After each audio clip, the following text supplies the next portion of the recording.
These two women, both with Crohn's disease, will lose half or more of their disability benefit. I stand to live in my car if nothing's done, and I don't see anything being done there. I don't see my prime minister here. Where the hell is he, you know? Who's the next group that's going to be sitting here crying?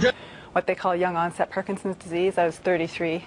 I went back to work for a while and then ended up going off on long-term disability in 2005 and found out in August of last year that my income was in jeopardy. I was basically looking at having to face paying bills and paying for medication and therapies and whatnot with no income.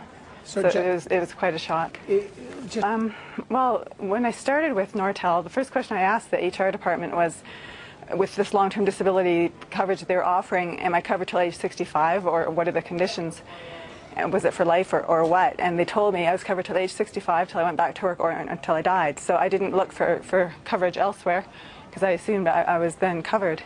And so yeah, it was quite a shock. Last year, my medical expenses related to my illness total around $17,000. Just a small portion of that is actually medication for myself. Everybody with Parkinson's is different. No two people are really present the same type of symptoms. For myself, my drug plan with Nortel only covered about 25% of my expenses. The remaining 75%. If Bill S-216 isn't passed, then there's people in this group of 400 that have already committed suicide. There's people that have talked about it. People are desperate, and we need the government to go to bat for us.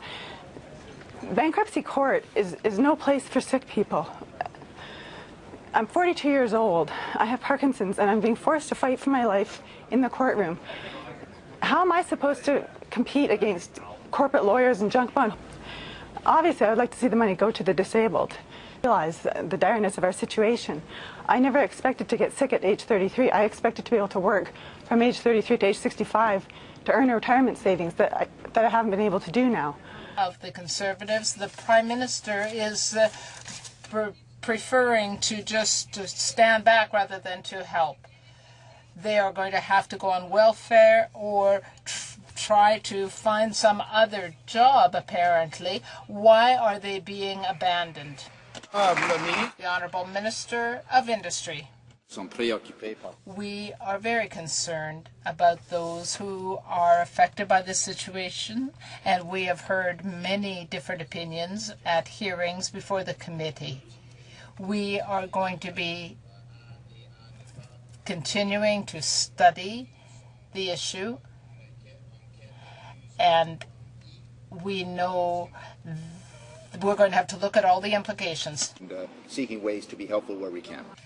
6 weeks, Nortel's long-term disability worker will lose access to their health benefit as well as 80% of their benefit payments.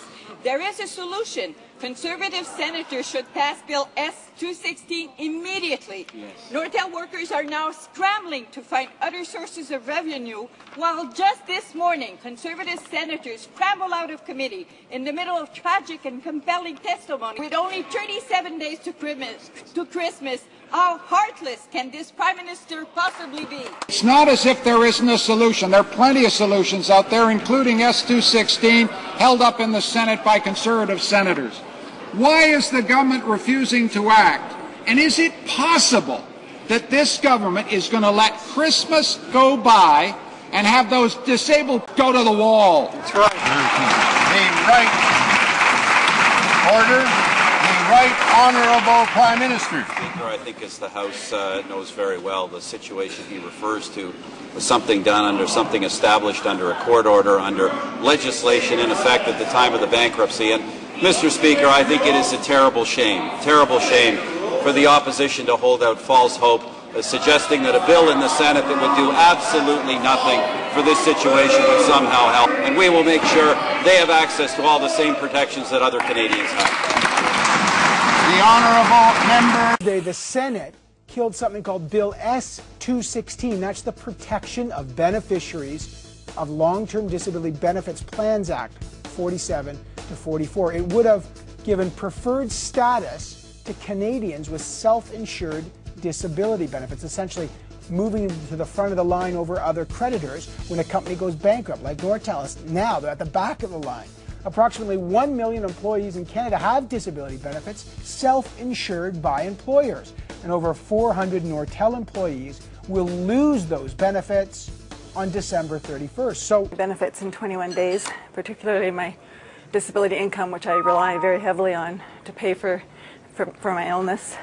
So I guess you know, I'm really disappointed in the Senate's decision. I can't say that I'm completely surprised, but it's frustrating. Conservative Senator LeBreton's comments with regards to the fact that the government can't step in because all parties agreed to the settlement agreement is just it's a sign that the Conservatives still have not heard what we've been telling them for months, which is that all parties, particularly the disabled employees, did not agree to any settlement agreement. The settlement agreement was signed without our consent, without our knowledge, and with the help of a non-disclosure agreement, which was used against us by our own lawyers, Koski-Minsky, in this whole process.